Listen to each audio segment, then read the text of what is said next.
Hello friends, my name is Himanshu Goyal और स्वागत है आपका मेरे चैनल में देखो और सीखो में। सो गाइस, आज मैं आप लोगों के साथ कुछ इंपॉर्टेंट चीज़ें डिस्कस करने वाला हूं। सबसे पहले आप सभी को पता है कि जो टैक्स पेयर्स क्यूआरएमपी स्कीम में एलिजिबल हैं या फिर जिन्होंने क्यूआरएमपी स्कीम ऑप्ट करी है, तो उनको जो अपने फर्स्ट और सेकंड मंथ की जो पेमेंट करनी थी, जनवरी और फरवरी मंथ में जो टैक्स की पेमेंट करनी थी, वो चालान में जो सिलेक्ट करना था वो monthly payment for quarterly return select करके पेमेंट करना था। लेकिन कुछ टैक्स पेयर्स ने एनी अदर पेमेंट में जा करके उन्होंने पेमेंट्स कर दी है, उन्होंने monthly payment for quarterly return select नहीं करी है। तो अब जब वो अपनी थर्ड मंथ की अपनी GSTR 3B फाइल कर रहे हैं, मार्च मंथ की मतलब पूरे क्वार्टर की GSTR 3B फाइल कर रहे हैं, तो जो टैक्स उन्होंने जनवरी और फरवरी मंथ में डिपॉजिट करा है वो अब उनकी GSTR 3B में शो नहीं कर रहा है। तो ऐसे में अब ये जो दिक्कत हुई है, अब जो आपने टैक्स पे करा है वो तो टैक्स आपका ब्लॉक हो गया है। वो आप अपनी मार्च की जो अपनी GSTR 3B फाइल करेंगे क्यूआरएमपी स्कीम में, उसमें वो टैक्स का बेनिफिट नहीं ले सकते हैं। लेकिन इसका एक सॉल्यूशन ये है कि आप अपने नेक्स्ट मंथ से अपनी जो क्यूआरएमपी स्कीम से स्विच करके उसे नॉर्मल स्कीम में आ जाएं और वहाँ से फिर अपना मंथली रिटर्न फाइल करते हुए उस जो आपने टैक्स पे कर दिया है जनवरी और फरवरी मंथ में, वहाँ पर उसका बेनिफिट ले लें। तो आपने जो टैक्स जनवरी और फरवरी मंथ में पे करा है उसका तो आपको बेनिफिट नहीं मिलेगा। वो आपको जब आप क्वार्टर की अपनी GSTR 3B फाइल करोगे मार्च क्वार्टर की, तब आपको वो टैक्स पे करना ही पड़ेगा। लेकिन जो टैक्स आपका जमा हो चुका है, अब कैश लेजर में जा चुका है, तो उस टैक्स को आप अब अपने अगले मंथ की GSTR 3B जो मंथली फाइल करेंगे अप्रैल ऑनवर्ड से, तो वहाँ से आप उसका बेनिफिट ले सकते हैं। तो अब जो इसमें इम्पॉर्टेंट चीज़ ये है कि जो भी टैक्स पेयर्स अपनी स्विच करना चाहते हैं क्यूआरएमपी स्कीम से या फिर क्यूआरएमपी स्कीम को ऑप्ट करना चाहते हैं, वो 30 अप्रैल तक कर सकते हैं। 30 अप्रैल 2021 तक वो ऑप्शन खुला हुआ है। उसके बाद वो ऑप्शन उस क्वार्टर के लिए क्लोज़ हो जाएगा।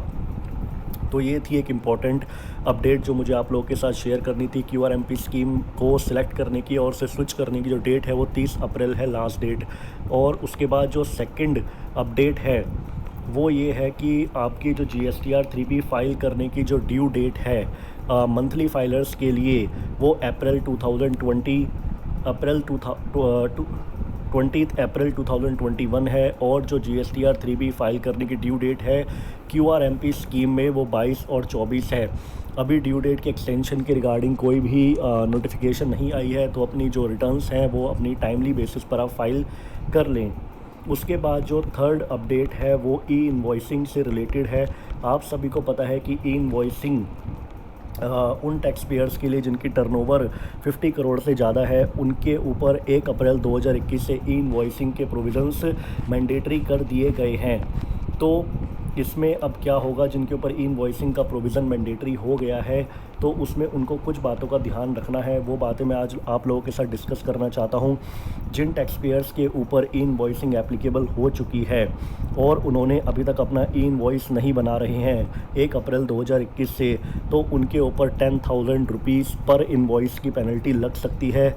और आपने अपना कोई भी इन्वॉइस जो है वो ई-इन्वॉइस के थ्रू जनरेट नहीं किया है, तो जितना आपकी इन्वॉइस में टैक्स लाइबिलिटी है उस टैक्स लाइबिलिटी का 100% आपके ऊपर पेनल्टी लग सकती है। पहली चीज़ तो ये कि अगर आपने ई-इन्वॉइस अभी जनरेट करना शुरू नहीं करा है तो आपके ऊपर 10,000 पर इन्वॉइस की पेनल्टी लग सकती है, प्लस जो इन्वॉइस के अंदर आपकी टैक्स लाइबिलिटी है वो भी आपके ऊपर 100% के पेनल्टी के रूप में लगाया जा सकता है। उसके तीसरी चीज़ इसके अंदर एक और भी है कि अगर आपने कोई इनकरेक्ट ई-इन्वॉइस जनरेट कर दिया है या फिर फ्रॉडुलेंटली आप कोई ई-इन्वॉइस जनरेट कर रहे हो या इनकरेक्ट ई-इन्वॉइस जनरेट कर रहे हो, तो आपके ऊपर 25,000 रुपये की पेनल्टी भी लगाई जा सकती है।